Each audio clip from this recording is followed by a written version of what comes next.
Good evening. This is the August 15th, 2024 meeting of the Planning and Zoning Commission.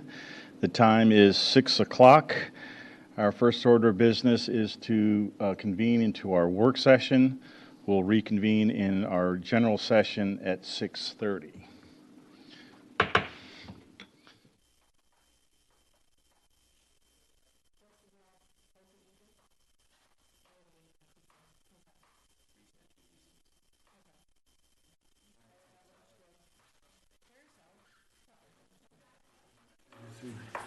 So I mentioned Cindy's online. Oh, okay, perfect. Yeah, she's gonna be virtual. Okay. Kent is not gonna be there. Birthday boy. Birthday boy. Oh, is it? Boy. Oh, wow. Is it appropriate? Is he joining the Masters race?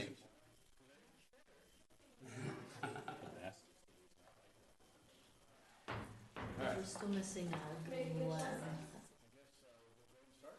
start with the roll call on the commission. I'm Edmund Haas, chair of the commission. Roll call here, Vice Chair Portman. Do we know if Glenn's coming tonight? He's supposed to be coming. Okay, so he's not here yet. Commission members, Sue Blankenship. Present. Kent Haffeman is out. Cindy Bishop. She's supposed to be joining us. Okay, she will be joining us virtually. Ed Marr. Present. And Freddie Guerra. Present. All righty. Ms. Mary Peron Boswell, if you'll introduce staff and review the cases. Yes, sir. All right. So tonight we have myself, Mr. Matt Steer, Development Services Administrator, Mr. Louis Rahil is here somewhere, Assistant Director of Community Development, Desiree Holman, Code Compliance Officer, Rachel Stern, Code Compliance Officer, Lauren Schellenberger, Code Compliance Officer, and Ms. What was her Ashley last name?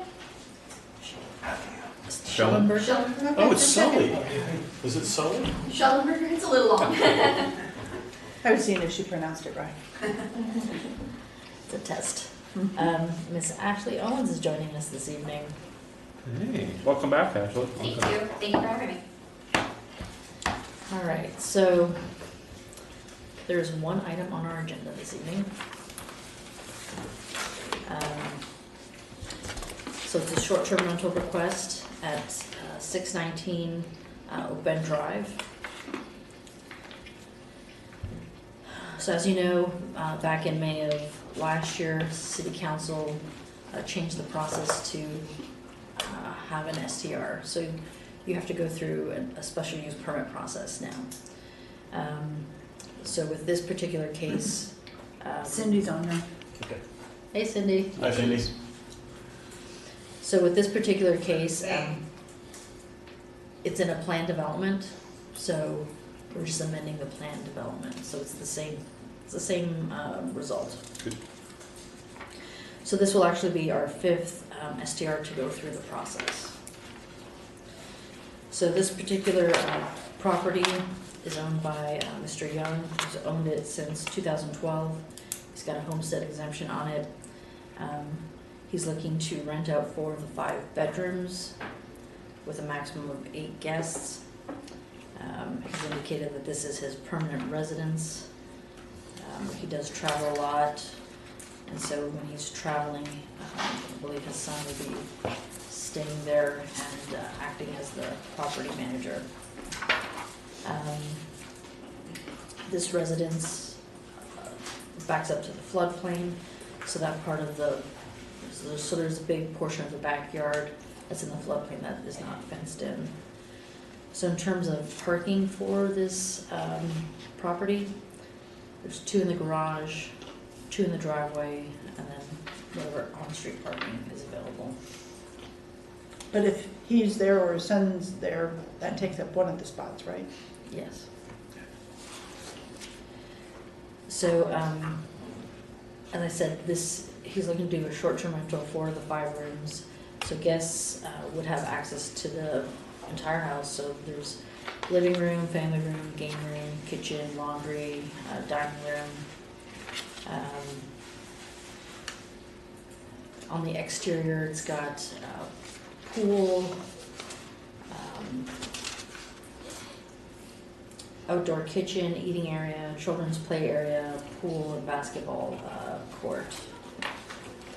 So currently, the property is rented to to a long-term renter. I believe that lease is up later this week. So you're gonna see some pictures of the master bedroom and the other bedrooms that are there. Was that long-term It was for a lease? month. But it was greater than 30 days? Yes, sir. And so they applied for the long-term Yeah. LTR and, So essentially, I'm gonna go through some history on this one here. So back in 2021, this property did receive a permit for a short-term rental. It was, I think, later, probably in the fall of 2021. And then at some point in 2022, that license was revoked.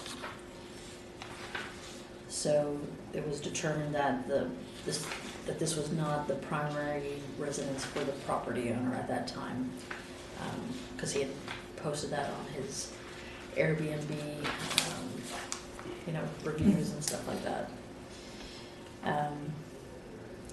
So they were given a letter to cease operation of the short-term rental at that time. He did appeal that to the Board of Adjustment. That was not reversed or granted, so the permit was revoked. So then the home went into long-term rental online, again without a permit, because even if you do a long-term rental, you have to at least sign up with the city for long-term rental. So Code Compliance started a case for that. He did come back in to sign up for that, and he's been renting the home since 2022 for long-term rentals. And then back earlier this year, started up again with illegal short-term rentals. So Code Compliance again sent a letter back in June saying, hey, you can't do short-term rentals. So this is where we're at in terms of him coming back through the process, trying to get an STR. is it up on VRBO or Airbnb now? It was for the short-term rental. I think right now, the last time I looked at it, it was up, but for more like a longer-term rental.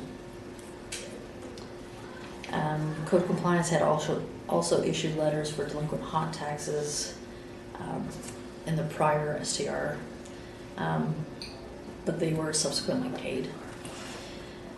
So again, if anyone has an STR, they will have to register with the city, pay the hot taxes. So if this case is approved, that will still be a requirement. So like I mentioned, he indicated that he lives there. However, at the moment it's being rented long-term, so he's not living there. So he's living elsewhere. I believe he does own a couple other properties according to Denton County appraisal records. We reached out to the police department as well to see if there was any complaints on file. There was one on file for noise complaint back in 2021 when it was operating as an STR.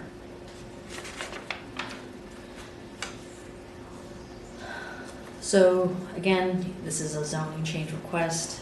We do mail out notices. So we mailed out about 21 to within 200 feet, and an additional 101 notices, courtesy notices within the 800 feet. As of this afternoon, we had 7 of the 21 had replied within that 200 feet, another 8 within that 800 feet that were all opposed to this request.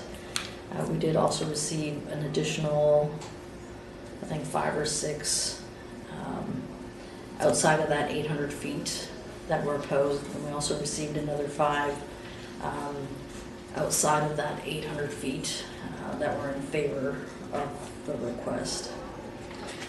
So,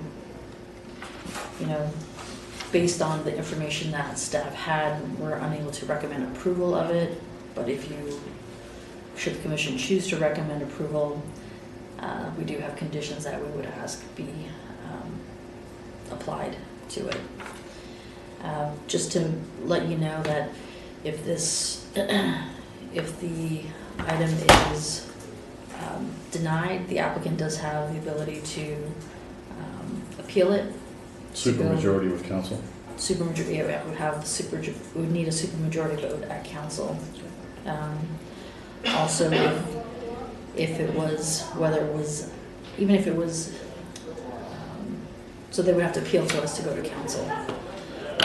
If it was approved, there's another instance where if more than 20% of the property owners objected to it, they would still need a supermajority at council.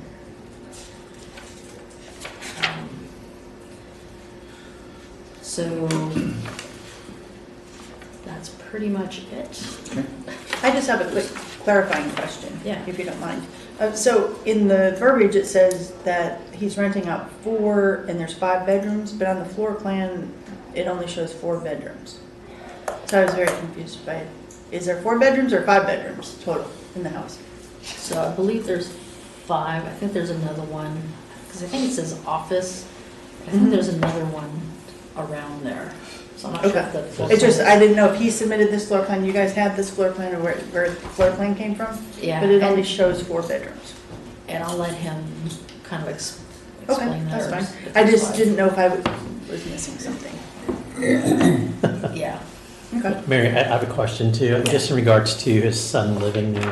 Uh-huh. How long does he travel for, and is it like months on end, or? That's something that you'll have to ask Okay. him. That would be my question. The owner has to be present Mhm. while the STR is actively running. Correct. If the owner is not present, somebody else that's manager of the, That needs to be there, right? okay. So what qualifies as being there? I Yeah, mean, yeah. if I run to the grocery store, Well, you can go to the grocery store, but you should be living there, like staying there. spending your nights there, Mhm. okay, got it. And Like then, obviously people work, right? Right, that's why I was asking. so we've had a handful of STR applications come through us. And I can't recall the number of rooms, but do we have any where we have 4 of 5? Or where there's the majority of the rooms are rented out versus, So of the previous 4 that we've had, the first 2 were just one room being rented out. And then those 2 were approved, and then the other 2 had multiple rooms. We had the one where, you know, and I can't remember exactly, but let's say they were rented 2 or 3 of the rooms, but you know, we had information from the Airbnb or from people, reviews saying, I rented like room 7. It's like, what? So that one was denied. And then the other one, I think it was similar. There was like multiple rooms and that one was denied. when the owner is not there, a on-site manager is in charge. What are the qualifications of an on-site manager? Family member, someone that's on the deed? We don't necessarily have No requirements for that? strict criteria for that, but they need to be staying at the residence, Okay. need to be aware of, you know, But they don't have to list that on the permit or their application of who the property manager is? yeah, so on this application, you know, it's written that his son would be staying there. Okay. So they have to be familiar with the property, they have to know where the fire extinguishers are, you know, it's like someone who is familiar with the property, know what's going on, when the garbage needs to go out, where the fire extinguishers are, the emergency phone numbers, etc. And then I guess the other question I had was regarding just the notices. You know, what were the common themes that were? Of responses? Yeah. Yeah, so of the ones that were opposed, kind of the overall theme was noise, partying, traffic concerns, Okay. decrease in property values, having transient people you know, in the neighborhood where there's like lots of kids. Then some of the examples of what they had was, you know, where they had drunk people walking around in their backyards because the backyards are not fenced off on that side. People getting into other people's cars, walking up to the wrong house, knocking on the doors, that type of thing. Police reports?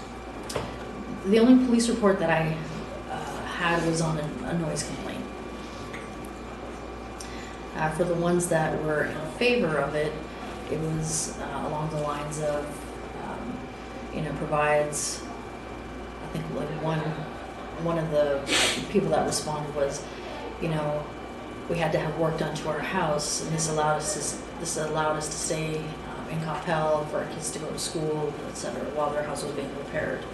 Where they have people coming from out of town or out of the country, and allows them to, you know, stay in a house versus a hotel. So you have the gamut of responses. Thank you. Cindy, any questions of staff? No, no questions from me. No. Okay. Any other questions on this case? It does look like it's listed on VRBO. Is it more than 30 days though? Don't know.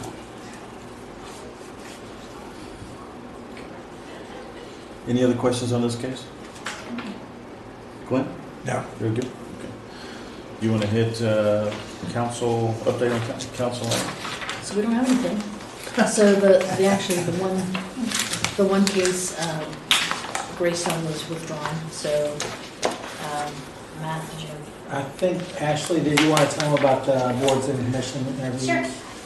So, boards and commissions applications will open up on August 26th and run through September 20th. The commissioners that terms are expiring is Mr. Guerra, Ms. Bishop, and Mr. Haveman. Your scheduled interview, if council chooses to interview you, would be October 14th at 6 p.m.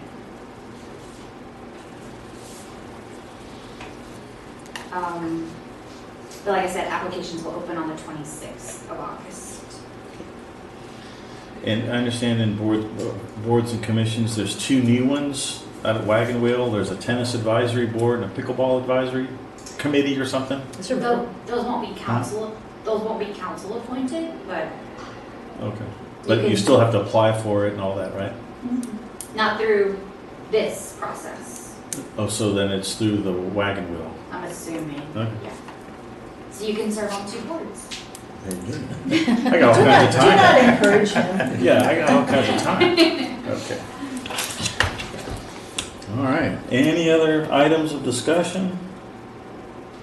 Aren't we having a joint something, Yes. something meeting? October 24th? Yes. Yes, I believe so. I think Mindy sent out an invite. Okay. I just, That's the Ford board? Yeah, yeah, so Ford and Smart City, and at the next P&Z meeting, we'll flush out some ideas for the agenda. we're flushing? Dang. Well, however you want to say it, Sue. I didn't want to say it. Okay. Well, good. Well, let's see. If there's no other business, it is 6:20 and we can take a break until we convene into general session. 6:30. Yep. All right, 6:30. Thank you. Got it.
We'll get underway here shortly, right at 6:30, I promise.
Okay, it is 6:30, and the Planning and Zoning Commission is now reconvening into general session. Our first order of business is anyone that is signed up for citizens' appearance. That would be discussion of any topic that's not on the agenda tonight. If you're here to speak on the agenda, there's some sign-in sheets. We'd like you to sign in for us so we have your name and address for the record. So when they do the transcriptions, it'll be easier for them to do that. Thank you all for coming out. It's rare that we see a full house, so that means you all are doing your duty as passionate citizens. So thank you for coming out. Is there anybody who'd like to speak on citizens' appearance for any item? Okay, seeing none, I'm going to ask for Ashley. Did we receive any comments electronically to speak? No, sir. Okay, very good. We'll move on to item 5. That's approval of our meeting minutes from our July 18th meeting. Are there any comments by the commission, or is there a motion by the commission? Yes, Mr. Chairman, I move that the minutes of the last meeting on July 18 be approved as written. Okay, we have a motion by Vice Chair Portman. Is there a second? Second. Second, Commissioner Marr. I'm sorry, Ashley, would you call the roll, please? Sure. Vice Chairman Glenn Portman? Aye. Commissioner Blankenship? Aye. Commissioner Bishop? Aye. Commissioner Maurer? Aye. And Commissioner Gore? Aye. And Commissioner, Haas. Aye. Sorry. Thank you. I get this all the time. All righty. Thank you for that. Item 6 on the agenda is a PD, PD-109R3-SF-9, 619 Oak Bend Drive. This is to consider approval of a short-term rental located at, 619 Oak Bend Drive. This is a zoning change request from Plan Development number 109, Single Family 9 to Plan Development 109, Revision number 3, Single Family 9, to consider allowing a short-term rental on 0.74 acres of property located at 619 Oak Bend Drive at the request of Scott Young, the property owner. We have a presentation by Mary Perone Boswell. Mary?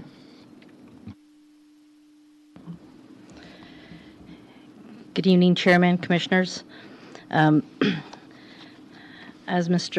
As the Chairman mentioned, this is a, let's see here, sorry, Cindy, I'm going to send you down there. This item is regarding a short-term rental. On May 30th of 2023, the Coppell City Council approved an ordinance amending the Code of Ordinances, Chapter 12, Article 30, for special use permits, defining and establishing special use permits for lodging houses, which includes short-term rentals or STRs. All existing and future short-term rentals will be required to have a special use permit in addition to registering with the city in order to legally operate in the city of Coppell. This is being our 5th STR to go through this process.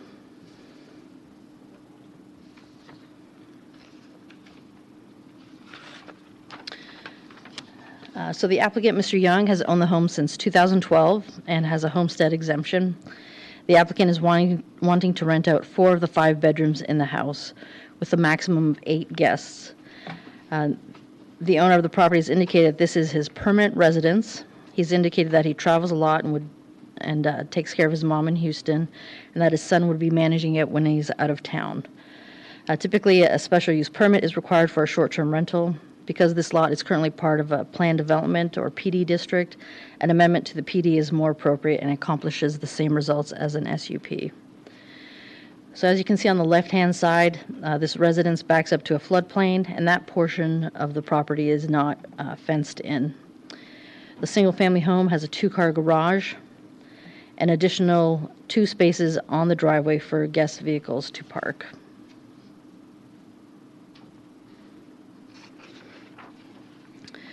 So guests would have access to the entire house, which includes a living room, family room, game room, kitchen, laundry, dining room, all of these rooms on the interior. So you can see the pictures of some of those rooms, as well as the garage on the bottom right. Currently, the home is rented to a long-term renter. So these are some of the photos of the master bedroom and bathroom on the first floor. If this became a short-term rental, I believe this bedroom is where Mr. Young would be staying. So the following images are for bedrooms 2 and 3, located on the 2nd floor.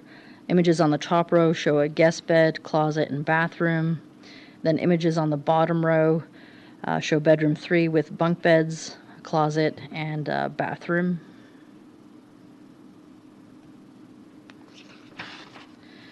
The following images are for bedrooms 4 and 5. So there are 2 bathrooms upstairs, so they must be shared among the 4 bedrooms.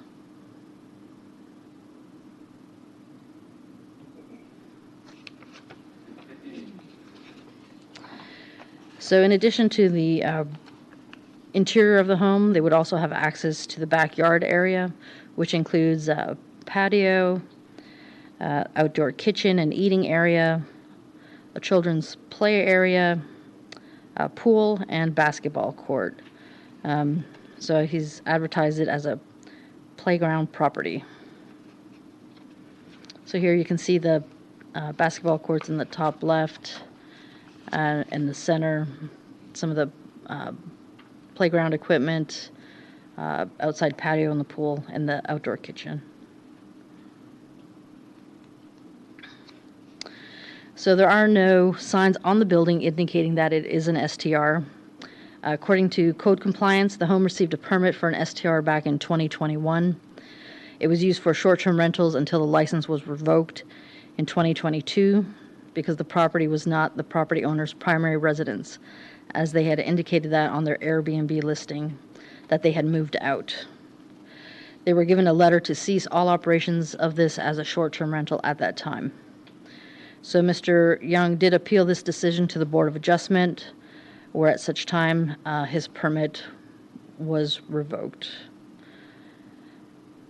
The home was then listed for long-time rental online without a permit. Code compliance started a case for this as well.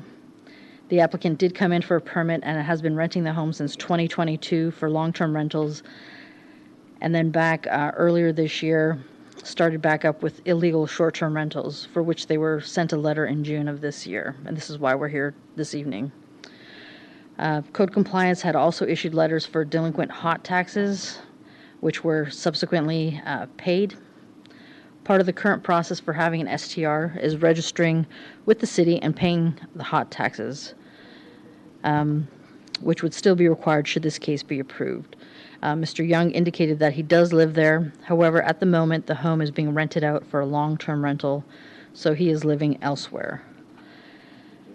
He also indicated that if he was not there, then his son would be there, as there is a requirement that the owner be residing at the residence during the rental period or have a property manager there. He does own other properties according to Dallas County appraisal records. Staff also reached out to the police department, and there was a complaint on file for noise from one of the neighbors back in 2021 when this was an STR.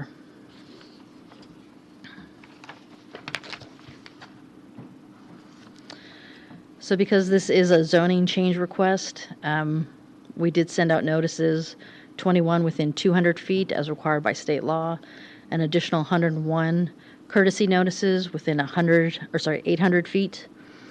As you can see on the map there, we received 7 within 200 feet that were in opposition to the request. We received another 8 within 800 feet, also in opposition of the request. In addition to that, we received an additional 5 that were opposed that were outside of that 800 feet, or I couldn't tell where they were coming from because not everyone put their address. There was also 5 that were in favor of the request, but again, outside of that 800 feet.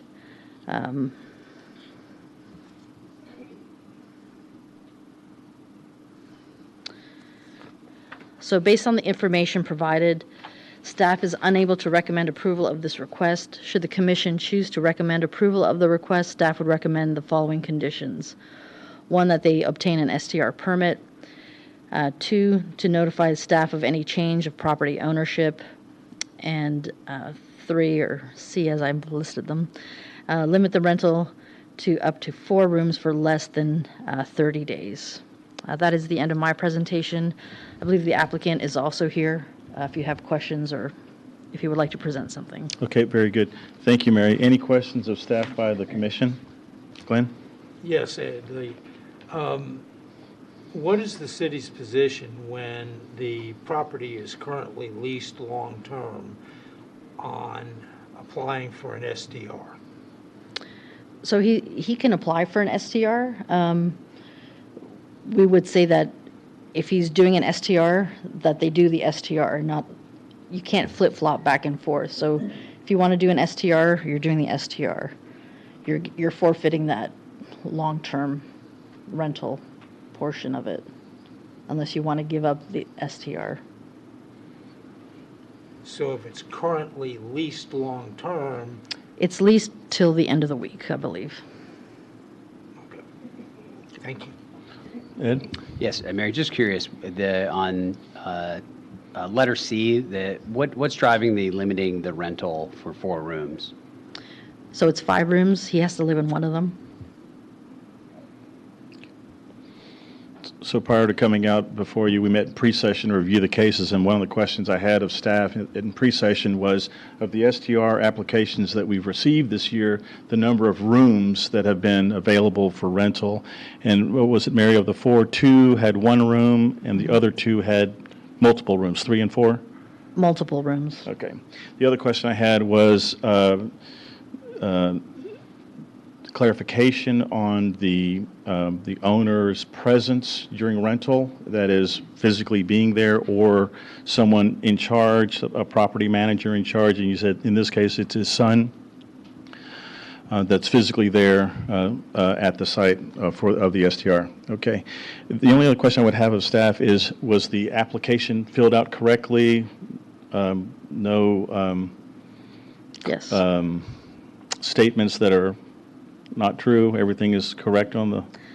I can just tell you what was on the application. Okay, very good. Okay. Any other questions, staff? Cindy? I'll go with Sue, but that's all right. I'm sorry? Oh, Sue, sorry. That's all right. Sorry. No worries, it's been a long day. Mary, made me forget my question now. I'll come back to it. Okay. For the benefit of the folks here, we have one of our commission members is virtual tonight, Commission Member Cindy Bishop. So you may hear someone pipe in from from the cloud. Okay, I All right, remembered my Sue? question. All right. Did code compliance review the building and the house for compliance with our rules and regulations for short-term rentals? Right, so we did send out code compliance to the site, and they provided basically the majority of the pictures here. So I think there was just the fire extinguishers that they needed some tags, which I believe he's complied with since their inspection. Thank you. Cindy, any questions remotely? Nope, no Oh. questions yet. Okay, very good. All right, is the applicant here to present the case? Come on down. If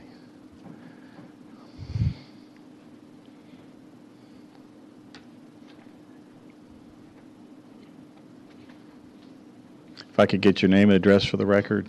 Scott Young, 619 Okay. Staff has presented the case as, based on the application that's been received. Is there anything you'd like to add to this application? I don't know about the application. I'd like to clarify quite a few things. Okay, sure. So in 2021, I had been renting out a house in Hackberry for 9 years to somebody, been living in Coppell for 9 years. That person moved out suddenly. My kids go to North Hills over by Hackberry.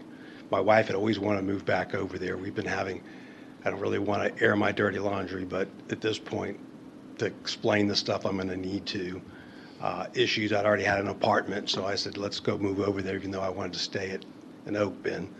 So we had to quickly move out. I'm not a professional Airbnb. I've never been in this situation. I just knew about Airbnb and thought, well, I can at least get it rented out so I'm not paying 2 mortgages immediately, right? I feel like I'm a pretty reasonable, conscientious, fair person. And so didn't even cross my mind that there would be a city ordinance. This was in, I believe, October of 2021. Not knowing anything about Airbnb, I just posted my stuff, got on there. It's a pretty easy process. No limit of days, which now I probably know more than most people about Airbnb. And I would ask if any of y'all ever had an Airbnb that you've rented out to understand the experience. So for 3 months, most of my rentals were, I wouldn't say most, but a good proportion were 2-day rentals over the weekend. Had no idea that that was a recipe for disaster. So within a month or two, I got some feedback, not from my neighbors that could have easily had my number or come next door and talk to me. Instead, they got on Facebook and smeared me across the city. Had they come to me, I would have done what I did, and that's immediately block off January 1st on, because I'd already had some bookings in December. If you cancel, you're off of Airbnb, basically.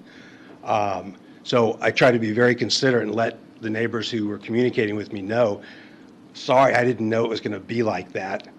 I think the amount of problems have been way over exaggerated, because I have neighbors also there that said, we didn't have any problems. There was one weekend wedding that I was out of town, so I wasn't able to check them in, that apparently they invited a bunch of people over in the backyard and had a big party. It was, from my understanding, one event, and everything else has been kind of exaggerated from there. So I immediately applied for the short-term rental and got it approved. Apparently the same neighbor was not happy with that. So again, the spreading of rumors, going out, saying I'm not living there. I never remember seeing anything about having to live in, I would like to question everybody in this room if they ever rented an Airbnb, and I'd guess half of the people have, and they've never gone to an Airbnb where someone's staying in that house. John June's not here, but I've got the article that came up that he was like, well, they're not going to actually have to stay in the houses. That would be weird, right? I don't get where y'all were going with this, but it is what it is. I'm here now, and this is what it is. So during that same period, I got one call from the police when they were there, the one report. So if there's all these huge parties and all these problems, why is there only one police report? That police, I immediately answered the phone and said, oh, I'm so sorry. And the police officer said, no problem. I've already talked to them. They understand and everything's fine. But I didn't leave it at that. I called the tenant immediately and said, if I get any more complaints, you're out immediately. And that's on my posting, continues to be. And the girl, I think fiance said, oh, it's my boyfriend and his friends, they're playing football in the backyard, but I told them to come inside. Not ideal. It was probably late, but again, I think things have been way blown out of proportion. So at that point, I already had canceled and decided I was going to do long-term rental or something different than this weekend deal, because I recognized pretty quickly that it wasn't working out that way. I wouldn't want that in my area, right? I live in Coppell. It's my house. I've got tons of friends, and I've got 5 letters here from people from Coppell saying it's really important to have an Airbnb if we have family and friends, and several of them have stayed at my place. So they come in, they could be close to their friends or relatives who are coming in town. 2 of them had one a fire and one a flood, live in Coppell, were able to stay in Coppell while they were going through the construction part of their home. So I had already decided that before they canceled my short-term rental. And again, I didn't understand or know that I was supposed to be living there, because it wouldn't even cross my mind, because I've stayed in hundreds of Airbnbs and never had that situation. So fast forward, I'm renting out long-term and it's working out fine. I'm 30 days or more. I had one family that stayed, I think, 6 months. And then I think late 2023, like for several months, I didn't have hardly anyone staying there. And then no one in January, no one in February, most of April. And I was at lunch with a friend of mine who lives in Coppell and said, didn't you see that? He was asking how it was going. I told him, well, no one's staying there. There's no one there, because it's hard to find people for 30 days, right? There's a difference between 2-day weekend rentals and 30 days. So he said, well, there's an article that came out that said, that I think it was the district court in New Orleans said it's unconstitutional to require the resident to live there, and that they sent something to the state of Texas saying all the municipalities need to revisit this. And in the article said that Coppell had changed that. Again, I should have followed up more, completely my fault. Took that for, okay, it's no longer the reason. So again, my fault there, but I started renting short term again, but on my page, you can limit how many days, so they had to rent at least 5 days. And so completely different rental folks, all family, all quiet. In fact, I know I've got 4 kids, 3 dogs, and a Colombian wife who likes to listen to music very loud. I'm sure my neighbors are probably hearing less with the renters than when we're there. So I've got neighbors right next door that said they rarely heard anything. They didn't even know when people were there or not there this time when I was renting short term. There's another neighbor on the other side that is busybody and apparently trying to find stuff. There was a gas leak out on the right of way of my house, and she came across into my house and went and started talking to the renters there, and that's how this whole thing started again. Is she got on Facebook again and started, I had another friend say, hey, is this Nancy, your neighbor? And I was like, yeah, why? She's saying all kind of stuff about you and your house and your rental all over Facebook. I'm like, what? And so, again, I didn't reapply for the permit, my fault. But every time anything's been brought to my attention, I've immediately followed up with it. I immediately applied. I immediately resolved everything, including the inspection has been 100% approved. I had a few things to go correct. I immediately correct them, send the pictures. And Desiree, who I think is here, had said everything, then you're approved. I've already got the approval for that. So my intent was and continues to be to rent as long as term as I can. Minimum of 5 days, but preferably weeks or even months. I hope to retire in this house. I was looking for now getting to the resident part. It's hard for me to be a resident when I'm renting long term, but I have rented an apartment for my wife before. We've been on again, off again. I'm on an off again stage right now. I was already looking to rent an apartment when this came back up. And so now my plan is to move into my house. I plan to retire there hopefully in the near future and not rent anymore. But in the meantime, I've applied for a short-term rental with the goal of 5 days or more, no one coming in for a day or 2 days. And my other neighbors who are doctors told me there's a huge need for nurses and doctors to have a place to stay for, a few weeks at a time, a couple weeks, sometimes months. And I've already applied to those folks for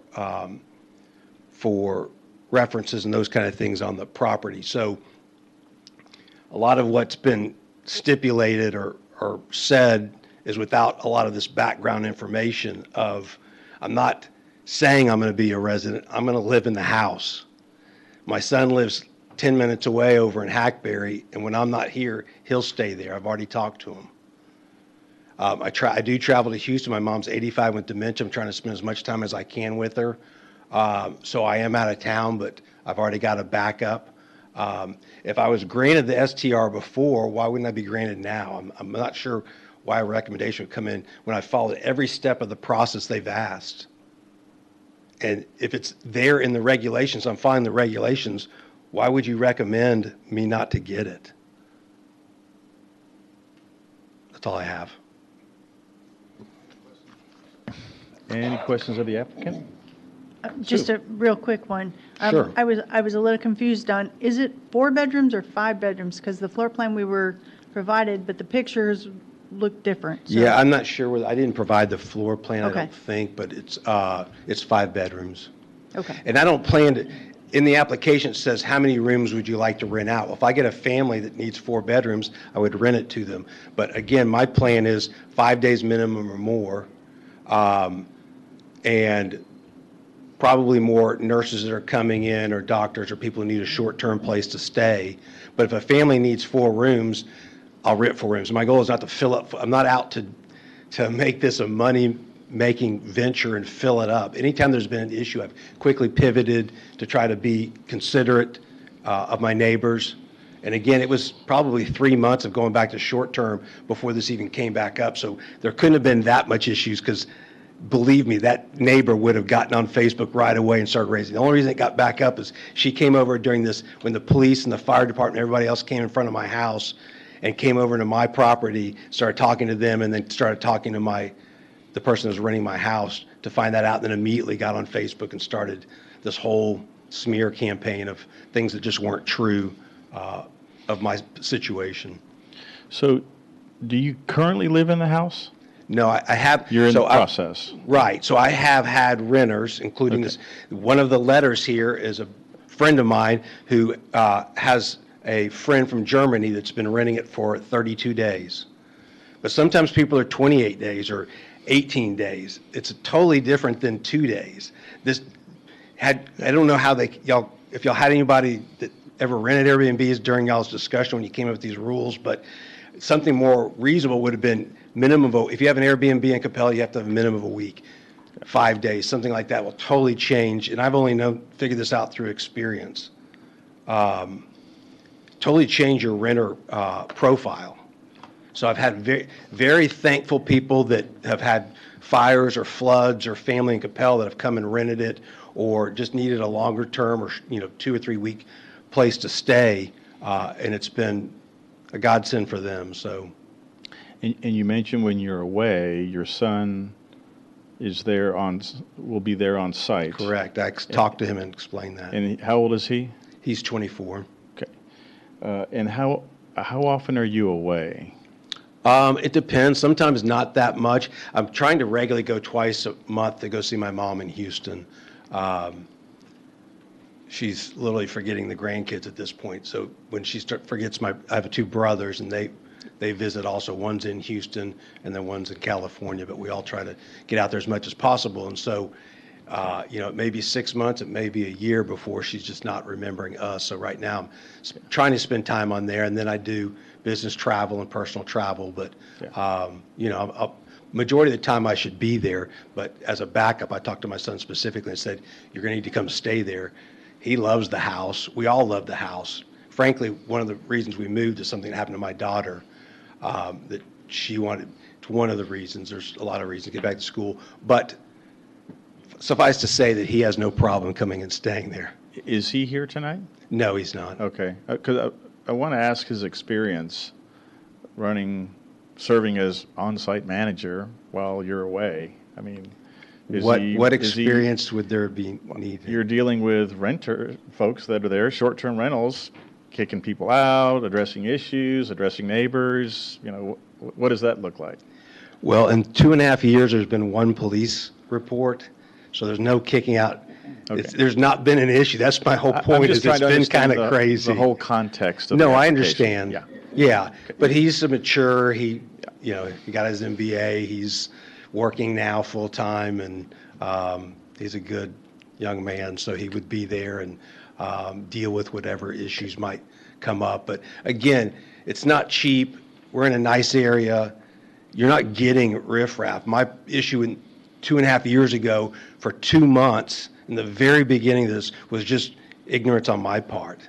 Quickly realized 2-day rentals is just 2-day weekend rentals is drawing in what you would think for 2-day weekend rentals. The time I didn't realize it, but I very quickly said, no more of that.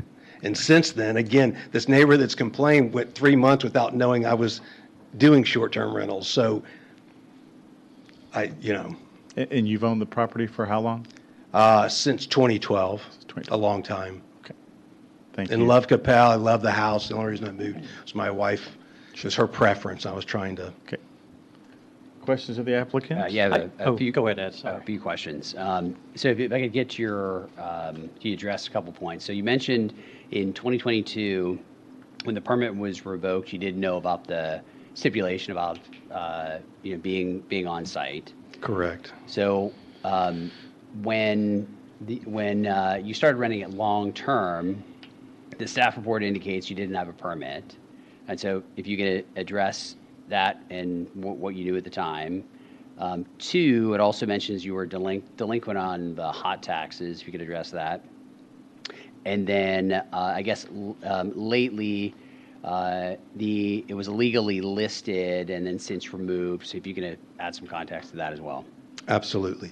So I know ignorance is an excuse for the law. That's kind of the old saying, but that's what this case is here. But as I said earlier, every time anything's been brought to my attention, I immediately fixed it. In the very beginning, when I rented Airbnb, I found out that I needed a permit. I went and got it, and it was approved. And then, like I said, even before it was revoked, I had already told the neighbors that are communicating with me, the ones that had enough respect to come next door or talk to me and say, hey, what's the deal? And I was like, oh, I didn't know. Thank you for telling me. And I told this neighbor, hey, because they were going to her instead of coming to me, I said, well, if they're still coming to you, and she's like, I don't know why they're coming to me. I said, just let them know. I've already blocked off January 1st and on. So it's a total of maybe 3 months, maybe a little less.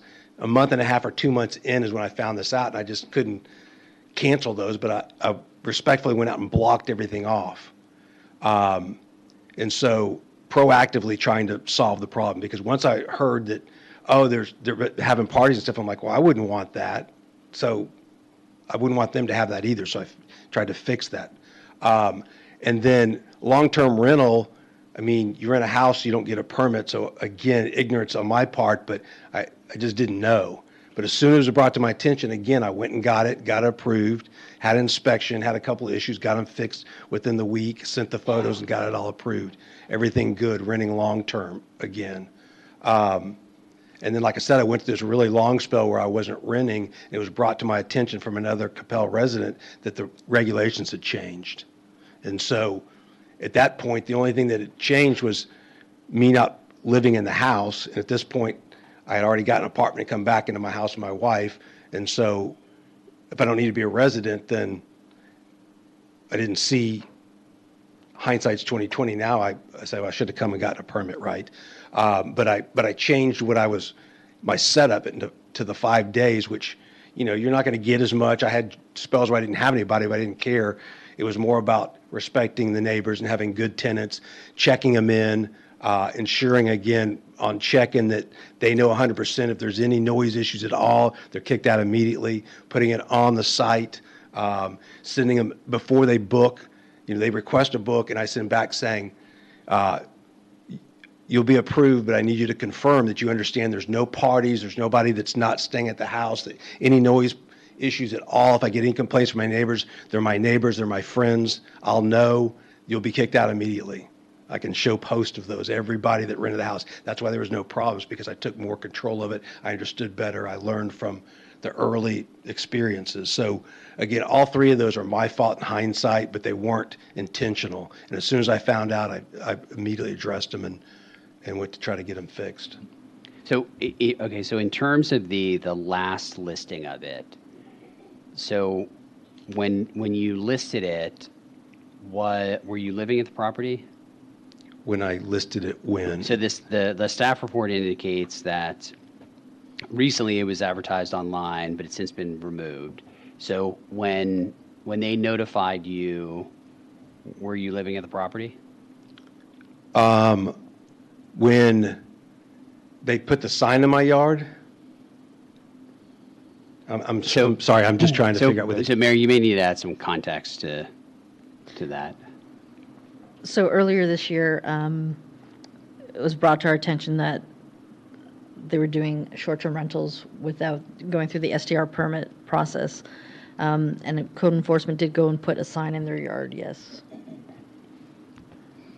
Okay. So I think that's where you're referring to. Yes. No, at that point, I wasn't. I was actually in Columbia, where my wife's from. It was my birthday, and I was at an Airbnb, ironically, there when I got a call from the neighbor that's the friendly neighbor saying this other neighbor's stirred up a storm and got them to put a sign in your front yard and took a picture and sent it to me. So it was a great birthday gift for me to get this information. So again, brought to my attention, immediately canceled 3 or 4 reservations. Big ding on the Airbnb. That's a really bad thing to do, but followed the process, followed the regulations. As soon as I understood what it was, immediately canceled them all.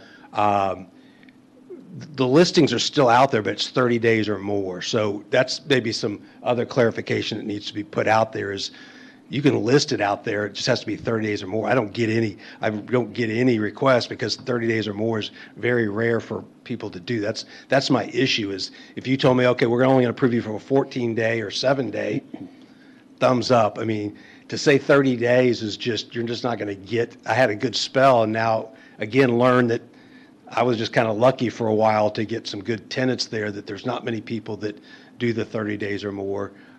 Even the 2 folks that had the fire and water issues in Coppell, I think it was 3 weeks. So. Okay, so I'm still confused on the last, so in 2022, you didn't know the regulation. Long-term permit, you also didn't know that there was a regulation. So by the time you listed it, most recently, I'm assuming you know there's a regulation for short-term rental and to be living at the property. And so the question is, did you list it without a permit and also without living at the property? So again, that's, I think, some confusion is listing or not listing. It's always been listed. The difference is you put 1 day, 2 days, 5 days, 30 days. You can put a minimum stay in Airbnb or VRBO. So it's always been listed. There's no listing or not listing. It's just changing those dates. So, but if the city asks you to remove it, then my assumption is that you need a permit for an STR. So it was illegally listed. And so would not have been a long-term rental. So this is what I'm trying to get some clarification on. Was it listed as a long-term rental and the city asked you to take it down, or was it listed as a short-term rental? It was listed as long-term until I got that information relayed to me from the other resident friend in Coppell that showed me, I've got the article here, that's saying Coppell changed the rules. You don't have to be a resident. You don't have to live at the house anymore. So again, my fault, but so what I did was change from 30 days to 5-day minimum and had, I think, a month, 2 months of, again, when you say 5-day minimum, most of my rentals were 3 weeks. Again, I just had a 32-day. My goal isn't to rent it to a bunch of people and get just a bunch of random people in there. I learned from that first 2 months experience 2.5 years ago. It's to rent to families who need a place to stay, who want, have family in Coppell potentially or in Grapevine or somewhere in the area. And so I never took it on or off the site. That's not the legality. I believe, and I could be wrong, the legality is, are you renting it for less than 30 days? And so all of 2022 and most of 2023, well, the first half of 2023, or maybe most of 2023, I had it long-term. Like I said, I had a bunch of folks come in long-term, and then I went months without anybody renting it. And I was complaining to the friend of mine. He said, oh, well, you should read this article because they've changed that. And that's when I said, oh, well, I'm going to go back and rent it short-term then, but I'm going to make sure I do it right this time in 5 days, put out all the statements, confirm with them multiple times about noise. And that's why in the 2 months or whatever it was that I had started doing it short-term again, there weren't any issues at all. It's because of the way it was rented. Not just excusing that I should have come back and reapplied for application on me. Any fines I've been given, I pay. I mean, it is what it is. I'm not debating that I didn't do it right in some of those instances, but I will say whenever it was brought to my attention, I immediately tried to fix it as quickly and as effectively as possible. And feel like I communicated with Mary and the staff and the folks here really well and tried to abide by the rules. I know it's not an excuse for the law. It is what it is, but I've paid the fines that were levied for that. I've paid the taxes. The tax thing, I'm not sure what that's about. I've always paid the taxes. I don't know where that came from and continue to pay them, both my property taxes and everything else. The regulations, the hotel Yeah. So. And I don't know if again, not being an expert in Airbnb, there's a button maybe you have to push to collect it, but at some point I did that and they started. So maybe in the very beginning of the short term, it wasn't collected, but paid those back taxes. Yeah. If there was a fine, I don't remember, I paid it and then got those taxes where they're automatically collected from Airbnb and Airbnb sends them to the city. Gotcha. Great. Yeah, thank you for the clarification. Sorry if there was confusion. I have two questions. I guess the one question, you mentioned the article that's in your pocket. At any time, did you want to confirm with the city to call to see whether we changed?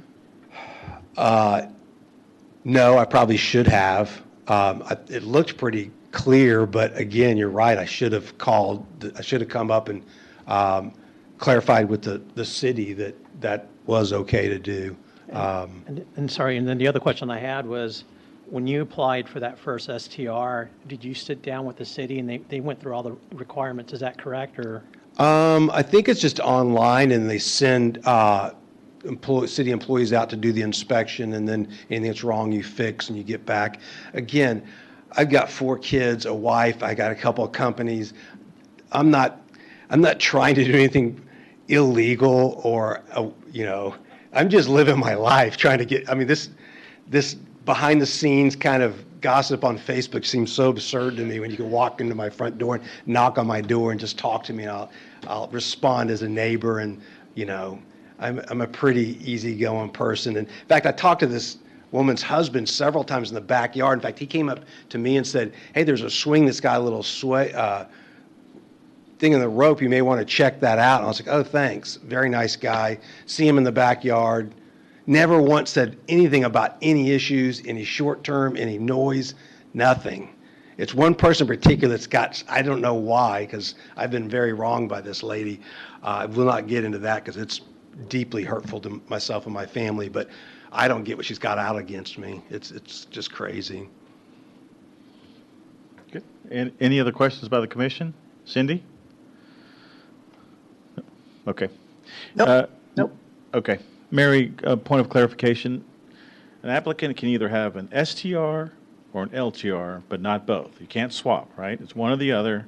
And the STR is 30 days or less, and an LTR is 31 days and more, or more, correct? Correct. Okay. Is that in the regulations? Because I haven't seen that anywhere. Is that stated somewhere that, because again, it would make sense for the city. I think most people would say you'd rather have it long-term. That's my goal, is to say, if I can get someone longer, isn't that what most people want instead of short-term, but I just don't want to go months without, I'm not trying to bargain Sure. here, I just want to make sure Yeah. that, because I've So- read the regulations a lot now for this whole So proceeding. it's either one or the other. It is one or And the you're other, and applying that's, for an STR. That's what we have. okay. Well, I've got a long-term rental permit right now.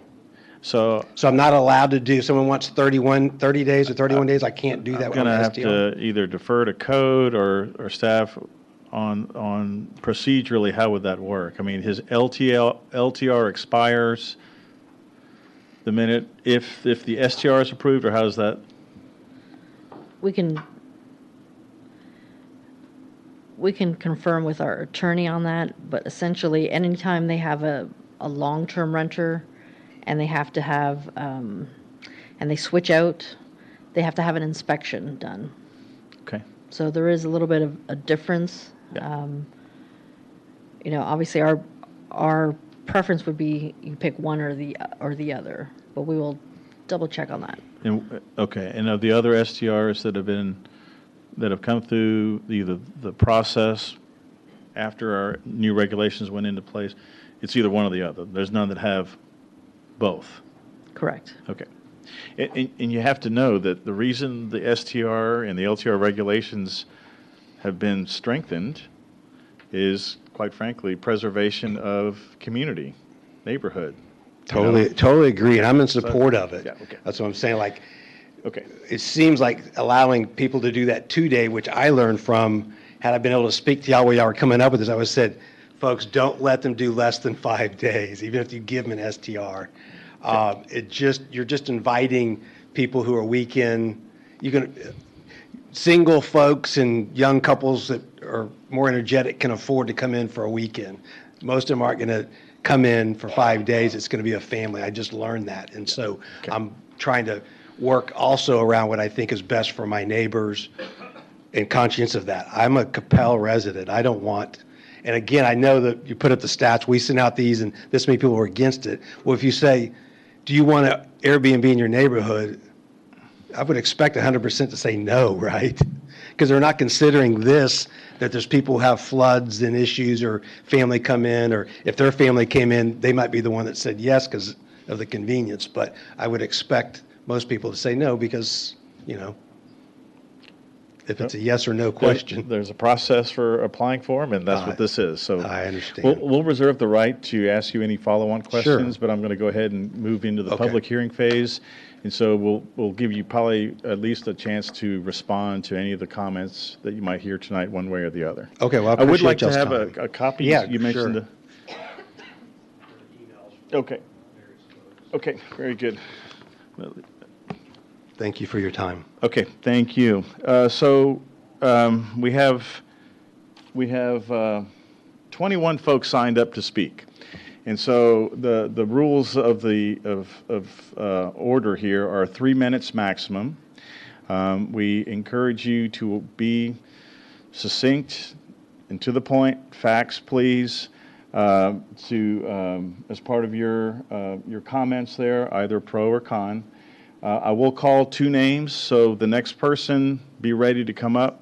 Right now, we're sitting at 63 minutes of input, plus whoever else hadn't signed up. So we want to hear you all, but for those that, if there is an item that's been covered, thank you for repeating it, but maybe not, but just say ditto to whatever, so someone else has already mentioned that comment, so at least we have your thought for the record, okay? All righty, so I'm going to start with Jacqueline Bresnahan, followed by Tom Bresnahan, and then third in the queue is Ali Askar. Yeah, and so I'll need your name and address for the record. Hi, can you hear me? Yes. Okay. My name is Jackie Bresnahan. I'm at 607 Oak Bend. That's 3 houses down. So I've proudly called Coppell home for 36 years. We were one of the original residents who built our house on the creek side of Oak Bend 31 years ago. So we've been there a long time. We were expecting to enjoy a peaceful, family-oriented neighborhood, not a block where a hotel might be placed near us. I'm here to strongly oppose the proposed zoning change. Our past experience with the property has shown such a change brings numerous negative impacts. Firstly, safety concerns are paramount. We have witnessed transient strangers wandering through our neighborhood and even our private backyards. We have no means to fence our property, being on the creek, so this unauthorized access poses serious safety risks and liability for us. Secondly, the noise disruptions are unacceptable. And yes, I was around during that one call that happened years ago. It was 2 in the morning, and I was awakened out of my sleep. It was so loud. There have been some other instances, but nothing that warranted a police call. But it's still unnerving to have people wandering in your backyards. Thirdly, this threatens our community stability. Our neighborhood was designed for long-term residents who build lasting relationships. Short-term rentals erode that stability, making it hard for families to settle in and to contribute positively to our community. In an era where our closest elementary may close due to low enrollment, an STR certainly doesn't help in that regard either. Moreover, our property values are at risk. The presence of a short-term rental can deter potential buyers, lowering property values and affecting our long-term investments. It seems that the owner says he lives there. It seems to me that the owner no longer lives there. I don't see him around ever. There may be some times, I don't know. I don't ever get to see him. So it showed little regard for old neighbors and showed little regard for the city by not following the rules that the city puts forth. If the owner doesn't wish to live there on the property, we wish they would just sell it and let a family move in, honestly, because we plan to stay. I urge you to reject the zoning change allowing short-term rentals. It's in the heart of our family neighborhood, and we would like to keep it safe and the way it was meant to be. It was meant to be a family neighborhood, not to have a hotel in the middle of it. Thank you again for hearing us. We appreciate it. Thank you. Well, Mr. Bresnahan comes up. Staff did circulate letters that were sent in, so we've had a chance to look at those, and it was a stack about an inch thick. Mr. Bresnahan? All right. Well, good evening. Thank you for the opportunity to comment. I am Jackie's husband, 607 Oak Bend Drive, Tom Bresnahan. I will read some excerpts from the letter I wrote to this group. I'm opposed to the zoning change as well. Not unlike others, when my wife and I were looking at a location to live and raise our family, we considered many factors: schools, parks, community culture, taxes, neighborhood location, etc. One difficult decision we had to make involved the proximity of the DFW airport and the real possibility that the airplane noise might curtail our outdoor activities and stunt our property value. From a place of knowledge, we chose to finish building the house where we live to this day and have had no regrets. Today, we are suddenly and unexpectedly faced with a formal change in our property and neighborhood dynamic that wasn't an anticipated concern when we built our house. The reclassification of zoning of a house in the neighborhood to a somewhat commercial revenue-generating unit is alarming. The single-family and non-commercial zoning for houses in the neighborhood has been well understood for over 30 years. There was no reasonable expectation that a change in zoning to short-term rental would be a possibility. This house has been advertised and is still advertised as of last week on VRBO as a playground property in bold and large characters. Under the 5 most frequently asked questions in the ad, one can find playground property mentioned in all of them, emphasizing the recreational, amusement, or resort-like atmosphere that they're trying to promote. References in the Q&A include: what time is check-in at the playground property? What time is check-out at the playground property? And where is this playground property? There's no realistic way to supervise tenants for a property advertised for short-term use. And it's not just a matter of changing the ad. It's a mindset with a history of lack of due diligence. Today, I heard that he wants us as residents to keep him current on his obligations. I'm unable to do that. 1 minute. We've been awakened in the middle of the night from loud noises emanating from the property. We've seen unsupervised strangers in recreation mode from and in our backyard, and witnessed a steady stream of strangers come and go on an irregular basis from the house. For these reasons and others, I'm opposed to the zoning change. And as a final thought, the denial of the zoning change request will also serve to discourage others from considering hotel-like enterprises like this one in our neighborhood for the future. Thank you for your consideration. Thank you very much. Quick question for you, sir. Yes, sir. With folks in your backyard, did you call the police? I did not call the police, no. Because? Neighborly? Okay. All right, Ali Askar, followed by Elizabeth Nelson, and then followed by Case Carpenter.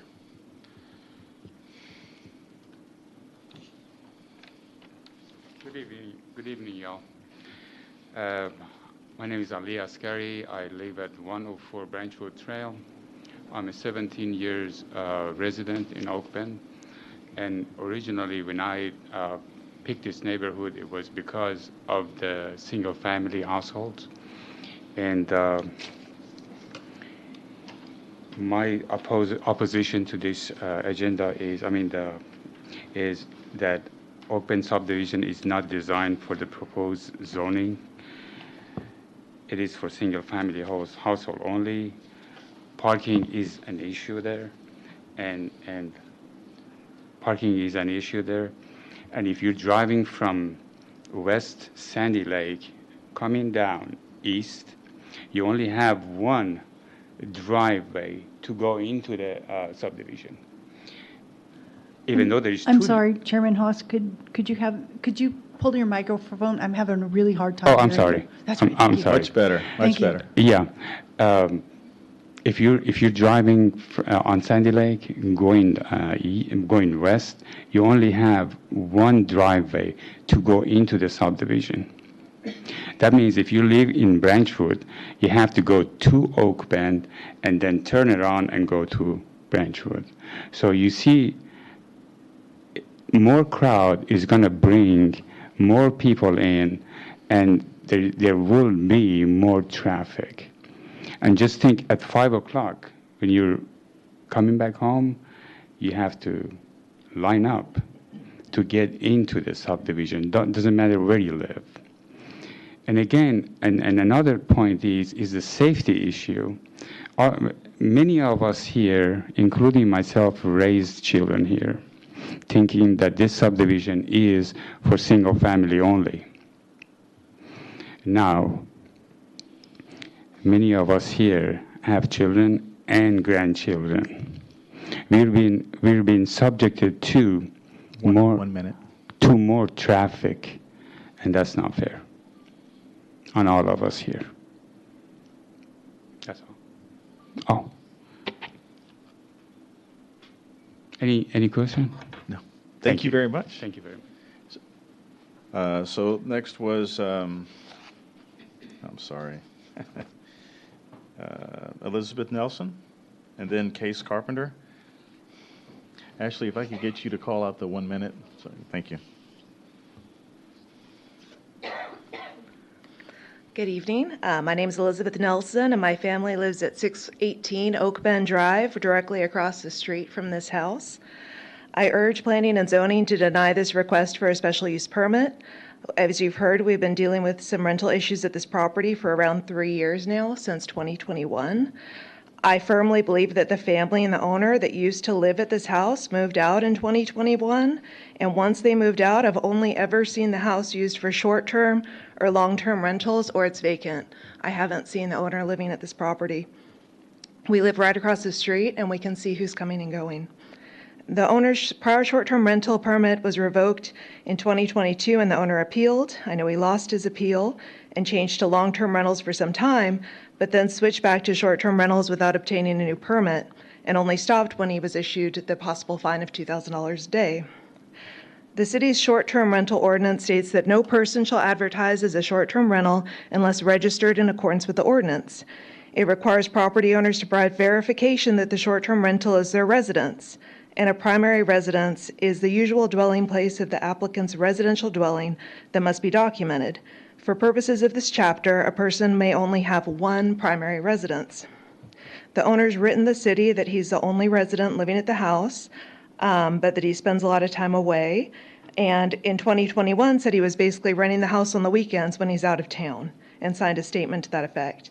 However, he's advertised online that he lives 15 minutes away, so if any major issues arise, he can visit. Living 15 minutes away is not living at the property.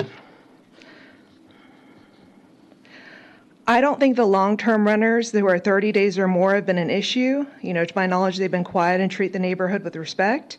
It's the short-term renters who I think pose a problem. If they're only staying there for a week or a weekend, they have little incentive to treat the neighborhood with respect. They've hosted parties, including a bachelor party with kegs. And I'm sorry, but I believe the owner's been dishonest with the city by renting it when it's not his primary residence. You have 1 minute left. And renting it on a short-term basis without a permit. So I don't trust any information provided now as to what will and will not be done with this house, or that it will only be 5 days or more. If the owner were renting out individual bedrooms, that means the house across the street from my home will essentially become a hostel, with strangers coming and going year-round, and potentially 4 different groups renting out each of the 4 bedrooms. I see that staff did not recommend approval of this request, and I agree. A short-term rental is not appropriate for a quiet neighborhood. Thank you very much. Thank you. Case Carpenter, followed by Nancy Bookout, followed by Brent Bookout. Hey, good evening. So Case Carpenter, 146 Oak Bend Drive. I am opposed. I think I listened to Mary here for maybe 1 minute, and I thought this decision was pretty easy. So I'm surprised we're here. It takes one thing to book a VRBO. That's a credit card. So I just have one question is, how many incidents are there going to have to be till somebody gets hurt? Till a kid gets run over, right? Thank you. Thank you very much. Nancy Bookout, followed by Brent Bookout, followed by Julie Simonson. Hello. Forgive me, I'm pretty nervous. I'm Nancy Bookout. I live at 623 Oak Bend, and I live directly next door to the house in question. Mr. Young does not tell the truth. He does not know how to tell the truth. Most of what he said tonight was not the truth. He does not live at the house. His family has not lived at the house for over 3 years. They moved out, did not tell us they were moving. I drove past them. They were standing at a U-Haul one day. I waved at them, and they all just stood there and stared at me, and the next thing I knew, it was an Airbnb. The very first renters that they ever had was a bachelor party, and they came up to my husband, they rang our doorbell and told us that they were a bachelor party and that they just wanted us to know what they were going to be doing. And Brent says to me, you need to keep the doors locked tonight while I'm gone. And we're not a safety family like that. And I went, oh my gosh. And that night, a very, very drunk man came down the walk, stumbled down the walk and attempted to get in the car with my daughter. And when she screamed at him to stop, he tried to go into our house. And after that time, we still had a middle schooler living at the house at that time. We got scared. I got scared. We used to not lock our back doors. We used to not lock our shed that was on the creek. Things changed. I've always said that living next to that house is like living next door to the Holiday Inn during the summer next to the pool. But I'd like to reference the gas leak at their house, how it came to be known.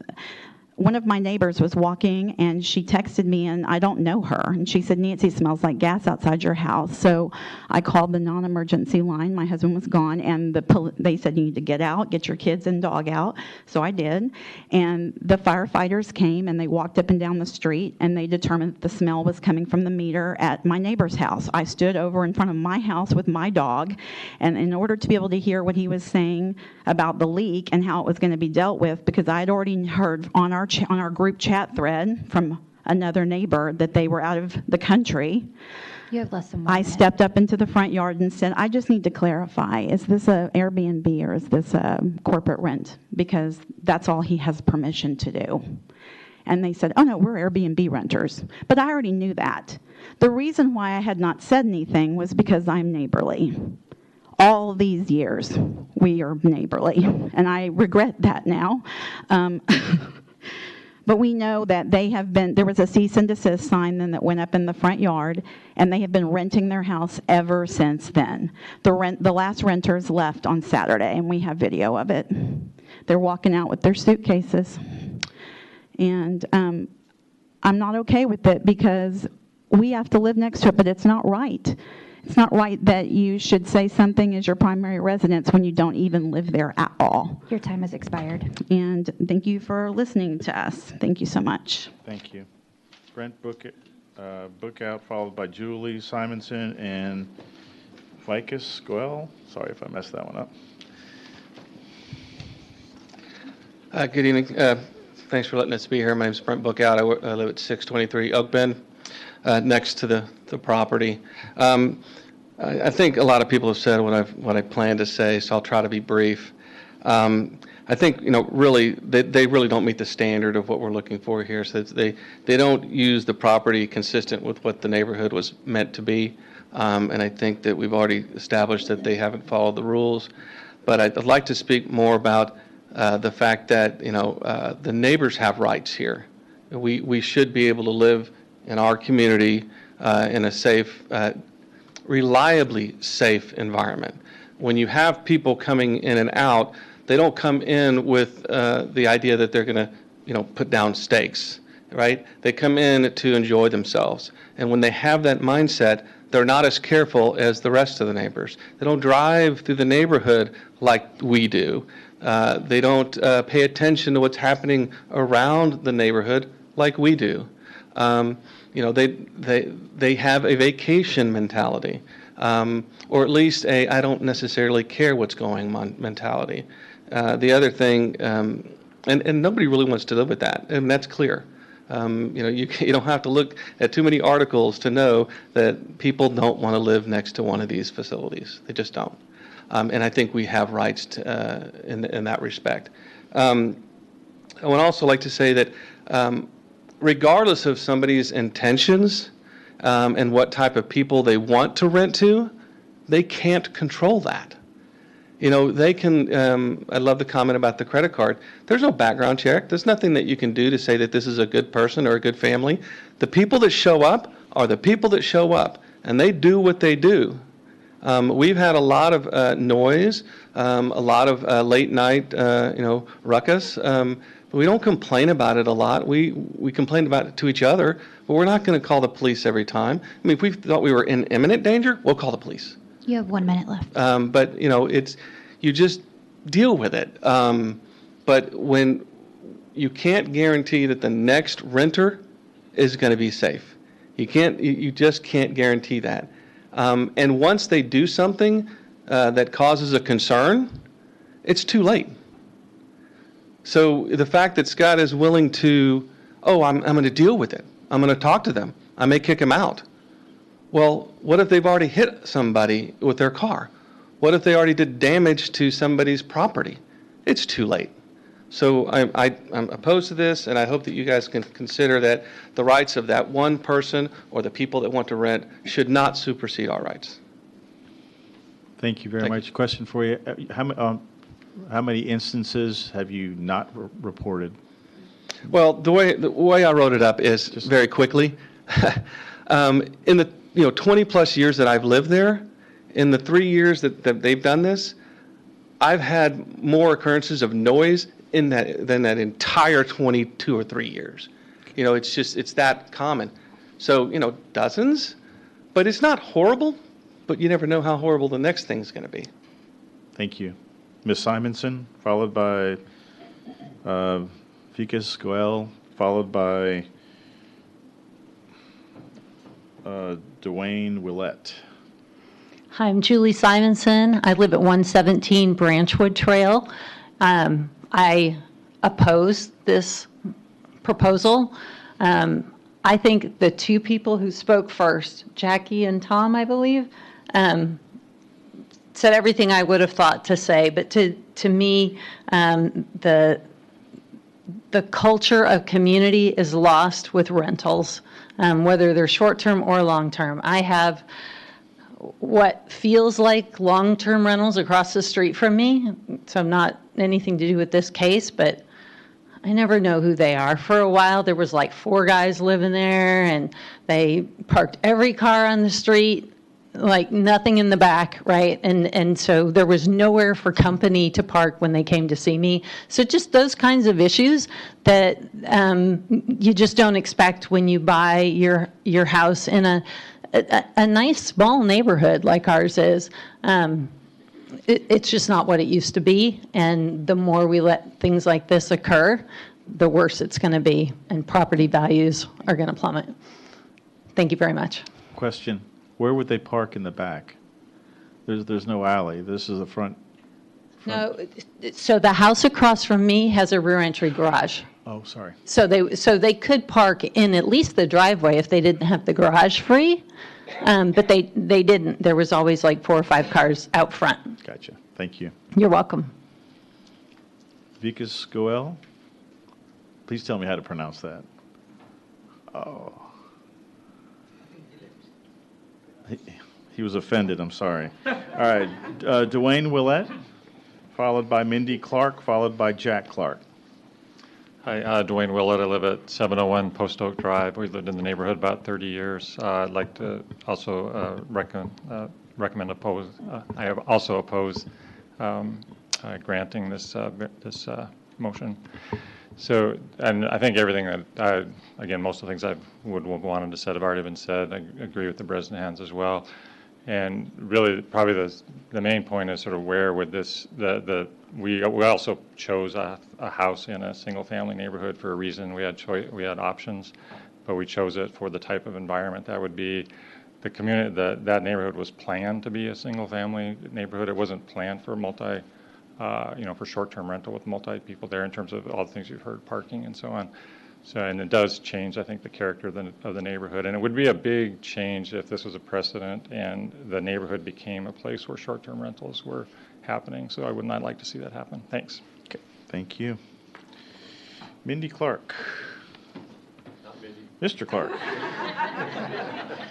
What happened to Mindy Clark? So, she's letting me do the talking for a change. So, and also the Gillens had to leave, so the next 3, or the 4 people slot is me, so I'll save some time here. Again, my name is Jack Clark. I live 718 Beale Lane, Coppell, Texas. I was actually the second house in Oak Bend Estates when I moved in. The first house beat me by 2 weeks. They had their permits faster than we did. But I'm now on the HOA board again. I was on the HOA board for many, many years prior, stepped down for a while, now I'm back. So I'm speaking as a homeowner and as a HOA spokesman. I'm not in favor of short-term rentals, as been stated by several people so far. I agree with all those statements. The HOA also feels that short-term rentals is not what our neighborhood is meant to be. We are a long-term established neighborhood. I would say that we have several homes that are still original owners. A lot of 30-plus year people in our neighborhood, a lot of 25-year-plus people in the neighborhood. The Bookhouse actually are in their second house in the same neighborhood. They moved a couple houses down. So we have a lot of people like that. So this has been a long-term established neighborhood. The other thing I want to talk about, which has been mentioned a little bit, is the creek lots in our neighborhood are very unique to the city of Coppell. And they bring a very unique experience. But they also don't have fences because they're in the floodplain. And with the short-term rental, what they've talked about is there's no blocking. So at night when they're out there, they can just walk up and down behind all the houses freely. And all of a sudden, the long-term residents can wake up and see somebody literally in their backyard that is not supposed to be there, which is unusual, which is would be unsettling for me. I live in the cul-de-sac, so I don't have that experience. But for me, that's what makes our neighborhood unique, is we have cul-de-sacs, we have creek lots. We are designed to be a family neighborhood, a long-term family with roots, and we would like to keep it that way. So the HOA and myself are opposed to this short-term rental. Okay. You don't want to speak on behalf of your wife? Did I cover everything? You did a great job. Okay. All righty. Thank you very much. Glenn Gillen, followed by Joe Gillen. They had to leave. Oh, okay. So. All right. How about Lauren Willett? You're here. Come on down. Cecilia Tanaka after Lauren, and then Doug Maxey. Okay. Hi, I'm Lauren Willett. I live at 701 Post Oak.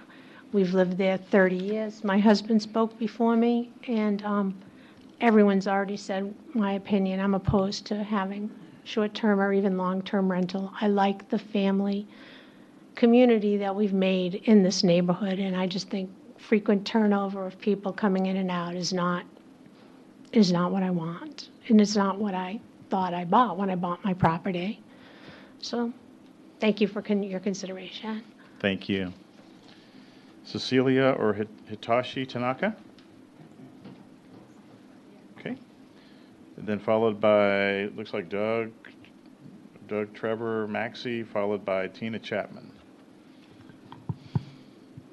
Thank you. My name is Cecilia Tanaka, and my husband Hitoshi and we are living there 30 years.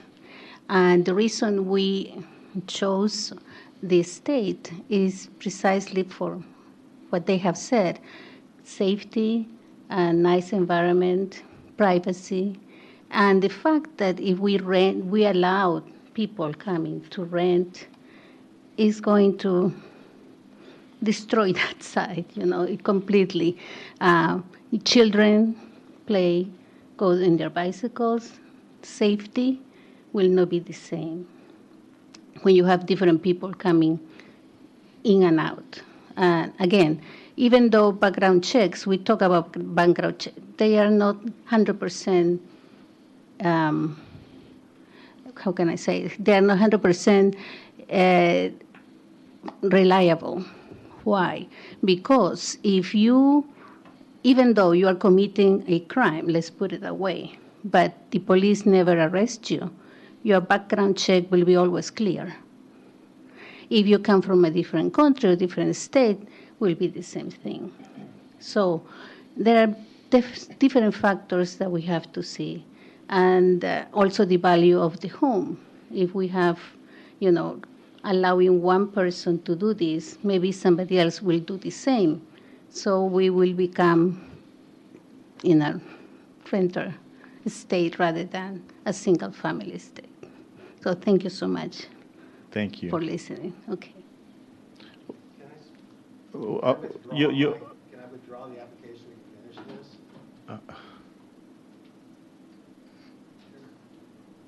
If you would like to. This is, we've never had this happen before. Can I speak for a second? I'll withdraw so that we can save everybody in the room time. Okay, we will continue with the public hearing, but I'm hearing the applicant saying that we would like to withdraw his application. Correct. Is that correct? Okay. All right. Okay, that'll be noted. All right, we'll continue on for the documentation of the case. Doug and Trevor? I'd like Trevor Maxey to speak. I'm good. Okay. I think we should. I'll be very brief. So my name is Doug Maxey, and I live at 599 Oak Bend Drive, and I've been a resident for 10 years. I sent in an email for the record, but I wanted to come in personally to show my level of concern and opposition of this zoning change. I really do echo the concerns of the neighbors that are behind me, that have spoken before me. So thank you for your time. And again, I hope that you reject this STR zoning change. Thank you.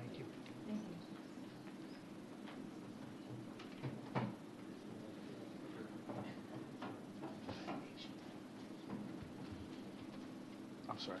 So we're getting a Vice Chair Portman. What's your comment there? You'd like to? Well, my comment is basically I'm going to move to adjourn the hearing because the applicant has withdrawn it. It's no longer in front of the City Planning Commission. Okay. Okay. Noted. Until we get an official ruling from the city attorney, we'll just continue on. I'd like to just have the documentation there. So thank you very much, Mr. Maxey. Ms. Chapman, and then followed by Susan Custer.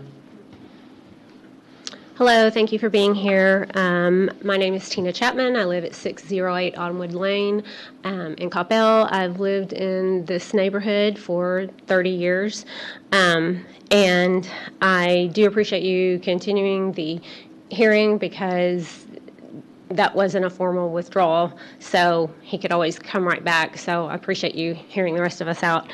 I echo the same sentiments as everyone here as far as safety for the children, safety for ourselves. The safety is related to people coming in and out, strangers in and out, as well as the driving and parking situation. Our neighborhood is blessed with many children, and I walk by this house twice a day with my little dog, and I am uncomfortable with people that don't have a vested interest in our neighborhood and the safety of our neighborhood. I'm uncomfortable with the idea of having those with people just in and out. I would love to give them the benefit of the doubt, but that's not the day and time that we live in, unfortunately. I also wanted to say that I'm a little concerned about the veracity of the owner. We've heard that challenged a little bit, but one of the things that stood out to me is that he admits that ignorance of the law is not a defense. I'm concerned that what future incidents would he use that same argument for any violations or any harm that may come to somebody. Also, I found his behavior to indicate a lack of desire to change his behaviors, perhaps, but a lack of remorse for the inconveniences of the other neighbors. And that really makes me concerned about his willingness to actually make any changes. The number of days don't matter when you don't manage a property properly. So I appreciate your time. Thank you. Thank you very much. I'd like to. Yes, you can end the public hearing because you acknowledged a withdrawal on the record. So you can ask for a motion to close the public hearing. Okay. So I've been advised through our city secretary, conversing with our city attorney, that we could go ahead and close the public hearing and just go ahead and end it. But I mean, thank you for coming out, number one. But number two, if you all feel like you want to say something on the record, I'd like to hear it, because we've had 4 applications, and I think there's validity to what we're hearing with regards to future applications. So you tell me, do we want to end it now, or do you want to continue on? All right, this is what we'll do. We'll do lightning round. We'll go 1 to 2 minutes real quick, so I can hear key concepts, and then we'll go ahead and we'll make our decision. Is the commission okay with this? Okay. All right. So thank you, Ms. Chapman. Ms. Custer, Susan Custer, then followed by Connor Lipscomb. Okay. Ms. Custer said everything's already been said. Connor Lipscomb, followed by David Tolson.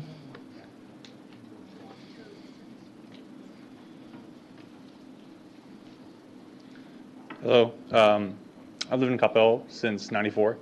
Can I get your name, please? Oh, Connor Lipscomb, 712 Post Oak. I've lived in Coppell since '94. Ideally, I'm against the short term, but long term, I'm open to. If it's his property, I think it's his right to rent it. I also rent properties as well, specifically in Richardson for short term, but they are aimed at businesses and companies such as Toyota, who fly people in from Japan and rent them at their behalf. So it's the company doing it, it's the company insuring it, it's company employees, and they're gone 9 to 5. Perhaps that's something to be looked at. But again, I want the neighborhood to be like it was when I grew up here, kids running and kids playing, and short-term rentals won't give that to our our neighborhood. Thank you. Thank you very much. More like you were born in 94. All right, David Tolson. Hi, David Tovson, 623 Beale Lane. I'm in my 27th year in the house and neighborhood, and my comment was, I looked at the residence and then looked to find out the owner, because I didn't know who the owner was. But that's not unusual for me because I don't get out much. I found out there was a mailing address for the house. I thought, wow, that's interesting. Let me see what else there is. And I found another house that was at the same mailing address. And so I had notified the Planning Commission by email over the weekend. I wasn't even aware of this until I got the email, or the letter from the city. And this afternoon, I don't know, something came up and I decided to look on the internet again. And I found another house with the same with the same mailing address, but it's in South Texas in Galveston. So I don't know how many other properties are at the same mail drop location. But my question is, I don't know if the guy lives at the house or not, but it seems to me that he's got a lot of houses. Okay. And you were opposed. I see. Okay. Thank you. Yes, I was opposed. Okay. That's all who had signed up. Is there anybody? Yes, sir. If there's anybody else, just go ahead and line up so we can do this. We can get through some more dialogue here real quick.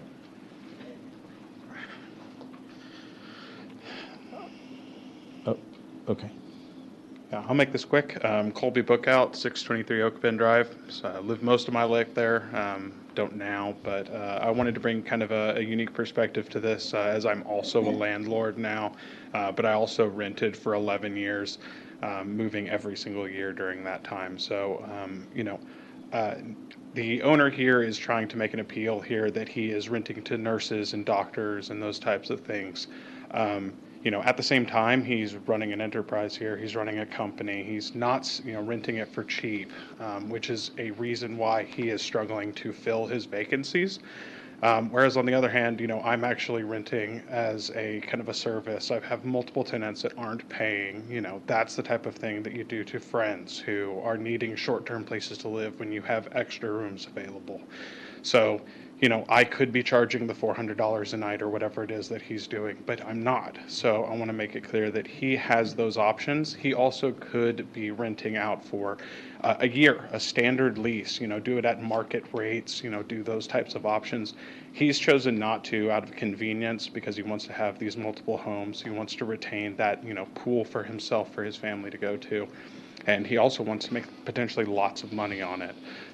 So I think there's additional factors there that need to be considered, but also potentially in regards to closing this meeting, I think that y'all have the option here to permanently revoke his ability to apply for this, which I think would make a lot of the residents here feel a lot more comfortable with this decision. It's very clear that he's a repeat offender. He's been doing that repeatedly and intentionally. He saw this article as a flag that he could go defy whatever the state or the city's ordinances were, regardless of what was still on the books, and without verifying them himself. He has multiple. He has already had it revoked, and he has now decided to start operating illegally. We also have evidence and have reported to the city that while he says he has a long-term renter right now, that's not the case. There has been multiple renters in there in the past 30 days that he says he's had a long-term lease. So while he's telling you all of these things, he's still lying. So I think it's important for you guys to consider, for the commission here to consider the potential of how will he be restrained the next time, and actually making sure to put something permanent into effect that prevents him from being able to do this again and make him have a final decision on doing true long-term leases or just selling the property for the good of the community here. So, thank you very much. Thank you. Anybody else? Seeing none, I will close the public hearing. Since the applicant has withdrawn the case, we will refrain from any kind of vote, up or down.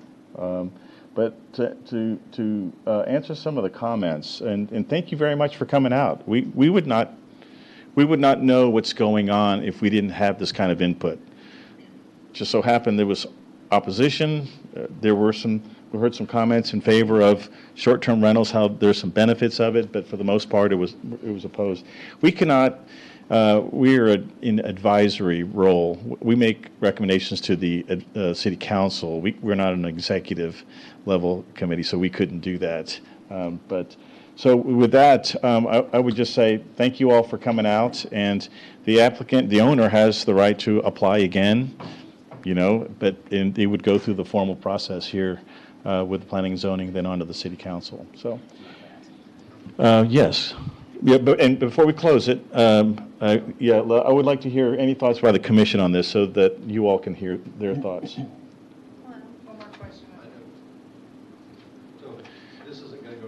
No, this is dead. This item is dead because the applicant withdrew his case. Okay. So if he starts to rent again? So, okay. All right. So I have closed the public hearing. Okay. And so obviously there's rules and regulations in place. If he is operating illegally, then that would be a code compliance issue. Then the city would have to take measures from that perspective. So, but thank you for the comments. All right, so I would like to recognize the commission and on any thoughts. And Ed, since you started it, are any thoughts here on this one? Yes. So I echo your comments. Thank you all for coming out.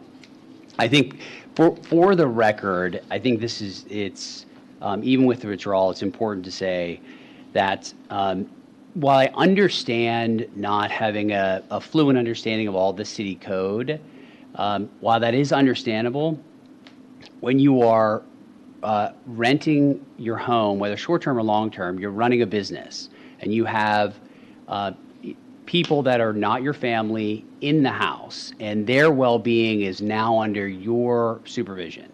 And so to do that, that comes with responsibility. And so your responsibility is to follow the compliance and to ensure, among other things, that it's a safe place to stay however long they're staying. And so I think it's important to say that it comes with a responsibility to know, when to contact the city, to understand the code and so forth. And then two, this is why we have this setting. This is why it comes to this body, because, we want to hear, what is how has it been operating? And we take all of these very seriously. It's obviously by looking at each individual one as they come in, and so that's the only way we know how it's being operated. Because it's not our job to judge whether or not somebody is telling the whole and complete truth. That's not our role. Our role is just to judge the body of evidence and the specific code around when you can operate a short-term rental, because you are allowed to do it in the city, and to judge whether or not they're in compliance or not. And I won't make, since the motion's withdrawal, won't make comments on it. But I think it is important when we recognize that it is not being the ordinance is not being complied with. It's a fairly easy decision. I think it's clear from the evidence in the hearing that denial is the only thing that can happen by this commission to the city council. The guy's not been in compliance multiple times and in violation of city ordinance, and the city is free to enforce the code against him. So it's over. Ready? And one thing I was going to mention, again, I appreciate everybody showing up today. I think it's important for these P&Z meetings that the community does come out and voice their concerns. Because again, we have to balance that, the property rights owner and then the concerns of the community. So again, it's nice to have a turnout like this, so thank you. Sue? I'll just share with you what my thoughts are on this case. Based on the information that we were provided from all of you here tonight, thank you, from the applicant and from city staff, I would not be in support of this. If it were to come back to planning and zoning with that same exact information, it's the exact way I would vote. Cindy, would you like to add any thoughts there from the virtual world? Sure. So, yes, I mean, I remember when we first came up with this STR ordinance a couple of years ago, one of the purposes of it was to hear what the neighbors thought of short-term rentals. So I echo my fellow committee members there. It was great to hear what the neighbors think of short-term rentals. That was very helpful. Okay, thank you, Cindy. And that final thought here, I mean, you know, we advise the City Council on all development applications that come before the Planning and Zoning Commission. We make our recommendation to the council. And so on zoning change requests, we also, you know, consider other factors, not only the rules and regulations of the city, but, you know, the health, safety, welfare of the community. And so in this case, obviously, there was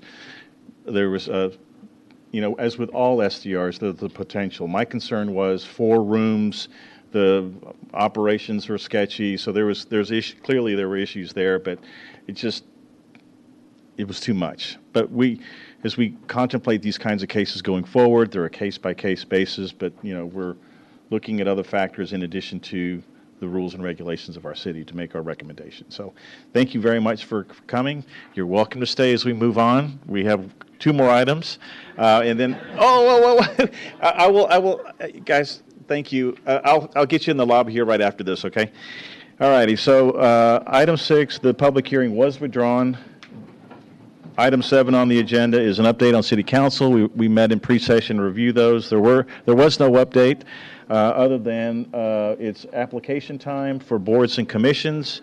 I believe it's September 26th through August 26th through September 26th. So if there's boards or commissions you want to apply for, not only those up here, but for others, feel free to sign up. Hey guys, we're still in a meeting. We're still in a meeting. Thank you. All righty. Any final thoughts from staff? Item 7? Okay. With that, item 8 is adjournment. The time is, golly, I can't even see that, 8:04. With that, I'll adjourn our meeting.